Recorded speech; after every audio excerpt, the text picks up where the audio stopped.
तो बच्चों आज हम इंट्रोडक्शन करने वाले हैं क्लास 10th का एक चैप्टर नंबर 1 है रियल नंबर। रियल नंबर के अंतर्गत में इस चैप्टर में हमें क्या क्या पढ़ना है। ठीक है, देखो सबसे पहले तो फंडामेंटल थ्योरम पढ़ना है।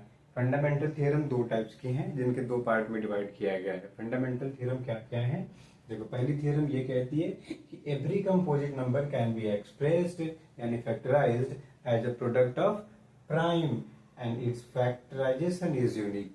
अब इसमें आता है एक कंपोजिट नंबर। कंपोजिट नंबर क्या होता है, ठीक है, और प्राइम नंबर तो आपको पता ही है। प्राइम नंबर जिसके सिर्फ दो फैक्टर होते हैं, one and itself. Composite number क्या होते हैं, ऐसा नंबर जिसके दो से ज्यादा फैक्टर हो जाए, यानी कि दो से ज्यादा यानी 3 भी हो सकता है, 4 भी हो सकता है, 5 भी हो सकता है या उससे भी ज्यादा हो सकते हैं। ठीक है, यानी मिनिमम दो से ज्यादा यानी 3 फैक्टर होने चाहिए किसी नंबर के, तो वो नंबर कंपोजिट नंबर कहलाता है। जैसे मैं एक नंबर लिखता हूँ 8, देखो 8 के कितने फैक्टर हो सकते हैं, जैसे 1 हो जाएगा, 2 हो जाएगा, 4 हो जाएगा, 8 हो जाएगा, यानी 8 के 4 फैक्टर हो गए। 8 के 4 फैक्टर हो गए यानी ये कंपोजिट नंबर है। मैं एक नंबर लिखता हूँ 4, मैंने एक नंबर लिखा 4, ये 1 से भी डिवाइड होता है, 2 से भी डिवाइड होता है, 4 से भी डिवाइड होता है, यानी 4 के कितने फैक्टर हो गए, 3। मैं एक नंबर इससे छोटा, देखो इससे मैंने 3 लिया, 2 लिया, इसके 1 और 2 से डिवाइड होगा, ये 1 और 3 से डिवाइड होगा, ये तो प्राइम हो जाएंगे, ये भी प्राइम हो जाएगा, लेकिन ये कंपोजिट हो जाएगा।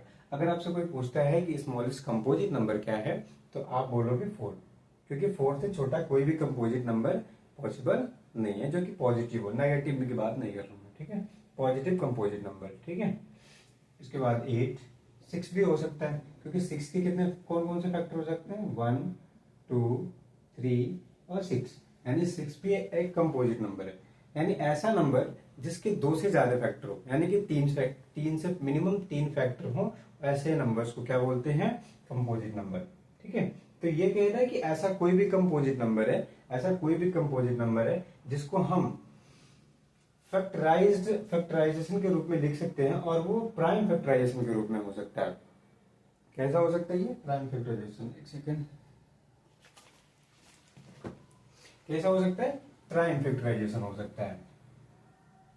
अब प्राइम फैक्टराइजेशन क्या है, और ये क्या है, द फैक्टराइजेशन इज यूनिक। हर नंबर का प्राइम फैक्टराइजेशन अपने आप में यूनिक होता है।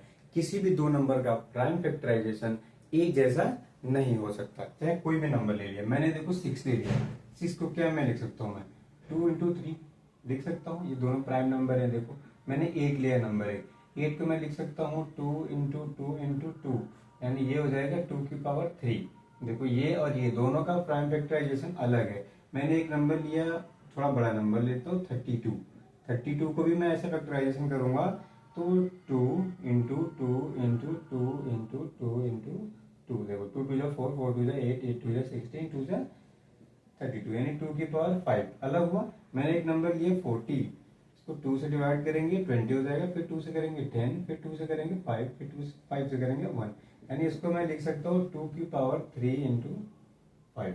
यानी मैं कोई भी ऐसा कंपोजिट नंबर लेता हूं तो इसका प्राइम फैक्टराइजेशन जब हम करते हैं तो ये अपने आप में एक यूनिक फैक्टराइजेशन है। यही कहता है फंडामेंटल थ्योरम ऑफ अरिथमेटिक्स का पहला वाला थ्योरम। कह रहा है कि every composite number can be expressed यानी कि factorised as a product of prime and this factorisation is unique. यानी किसी भी कंपोजिट नंबर को मैं फैक्टराइज के रूप में लिख सकता हूं, और वो जो फैक्टराइजेशन होगा वो यूनिक होगा, उसके जैसा सेम टू सेम किसी और कंपोजिट नंबर का फैक्टराइजेशन नहीं होगा।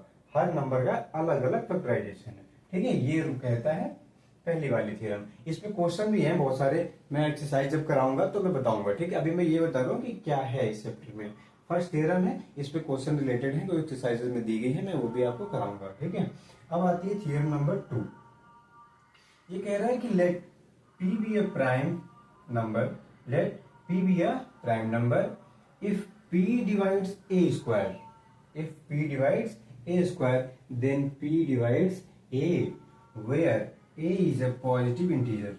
A क्या है, पॉजिटिव इंटीजर। A क्या है, पॉजिटिव इंटीजर। यानी A कोई अगर हम पॉजिटिव इंटीजर ले रहे हैं, जैसे मान लिया कि मैंने लिया, कोई भी ले लेता हूं मैं, पॉजिटिव इंटीजर मान लो पी भी है प्राइम नंबर, पी क्या लेना है, प्राइम नंबर, ठीक है। मैं एक पॉजिटिव इंटीजर ले रहा हूँ 4, मतलब a इज इक्वल टू मैंने क्या लिया 4। देखो a की वैल्यू मैंने ले लिया 4। अब ये क्या कह रहा है, देखो लेट p बी ए प्राइम नंबर, कोई प्राइम नंबर ले लेता हूँ, मान लो कि ये 2 से डिवाइड हो रहा है, तो मैंने p की वैल्यू क्या ले लिया 2 ले लिया, a की वैल्यू मैंने 4 ले लिया। अब ये कह रहा है if p divides a square, यानी p जो है a स्क्वायर को अगर डिवाइड कर रहा है, a स्क्वायर का मतलब 16 को डिवाइड कर रहा है p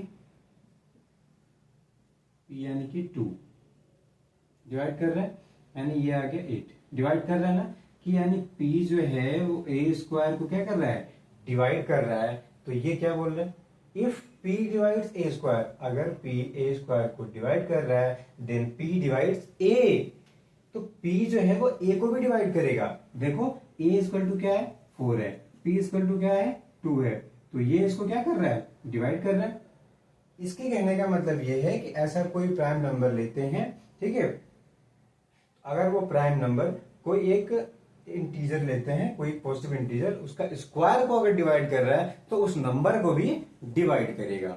अगर उसके स्क्वायर को डिवाइड नहीं कर रहा है तो उसके नंबर को डिवाइड नहीं करेगा। लेकिन हमें पॉजिटिव सोचना है, क्योंकि ये बोल रहा है कि एक कोई प्राइम नंबर है, अगर वो किसी एक कंपोजिट नंबर या फिर किसी एक इंटीजर के स्क्वायर को डिवाइड कर रहे हैं तो उस नंबर को भी डिवाइड करेगा। जैसे एक और मैं एग्जांपल लेता हूं, मैंने एक नंबर प्राइम नंबर क्या लिया 3, p इक्वल टू मैंने लिया 3, a इज इक्वल टू मैं कोई नंबर ले रहा हूं, मान लो चलो मैंने 9 ले लिया, a इक्वल टू मैंने 9 ले लिया।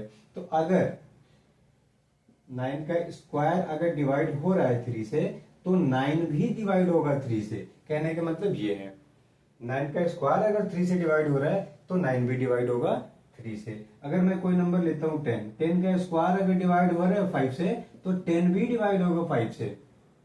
अगर मैं कोई नंबर लेता हूं, मान लो कोई नंबर लेता हूं 6, 6 का स्क्वायर अगर डिवाइड हो रहा है 4 से, तो प्राइम नंबर लेना है इसको, तो प्राइम नंबर लेना है 3 से, तो 6 भी डिवाइड होगा 3 से।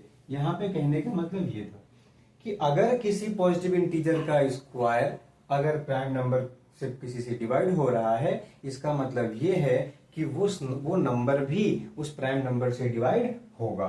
इसके कहने का मतलब ये था। थ्योरम नंबर 2, इसका हम यूज करेंगे जब किसी इरेशनल नंबर को जब हम प्रूव करेंगे कि ये इरेशनल नंबर है, तो हम इसी की मदद से सॉल्व करेंगे कि हाँ ये इरेशनल नंबर है, उसको हम प्रूव भी करेंगे। ठीक है, तो इसके अंतर्गत में हमें इरेशनल नंबर के बारे में भी पढ़ना था। इरेशनल नंबर जो आपको पहले से पता होगा, किसी नंबर को जब p अपॉन क्यू के रूप में लिखा जा सकता हो, और p और q दोनों इंटीजर होने चाहिए, और q कभी भी 0 नहीं होना चाहिए। इस चीज के बारे में आपको क्लास 9 में भी जानकारी दी गई है। ठीक है, तो अभी इस चैप्टर में हमें इरेशनल के बारे में क्या पढ़ना है। इस चैप्टर में हमें इरेशनल के बारे में ये पढ़ना है कि हम उसको इरेशनल प्रूव करेंगे। कोई इरेशनल नंबर है तो इरेशनल नंबर क्यों है, उसको हम प्रूव करेंगे और दिखाएंगे कि ये इरेशनल नंबर है। अब इसी थ्योरम की मदद से हम उसको प्रूव करेंगे कि हाँ ये इरेशनल नंबर है। तो इतने ही सारे दिए गए हैं आपके रियल नंबर के चैप्टर में। 2 थ्योरम है और इरेशनल प्रूव करना है उसके अंदर में, और कुछ एलसीएम वगैरह दिए होंगे प्राइम फैक्टराइजेशन से करने होंगे, या एचसीएफ वगैरह दिए हैं जो कि प्राइम फैक्टराइजेशन से करना है। यानी कि प्राइम फैक्टराइजेशन ही आपको करना है और ये थ्योरम का यूज करना है और इरेशनल नंबर को प्रूव करना है। ये 3-4 प्रकार के क्वेश्चन ये इस चैप्टर में दिए गए हैं। जब हम एक्सरसाइज सॉल्व करेंगे तो उसके अंदर में सभी के सभी क्वेश्चन हम करेंगे। ठीक है, मिलते हैं नेक्स्ट वीडियो में। Bye bye.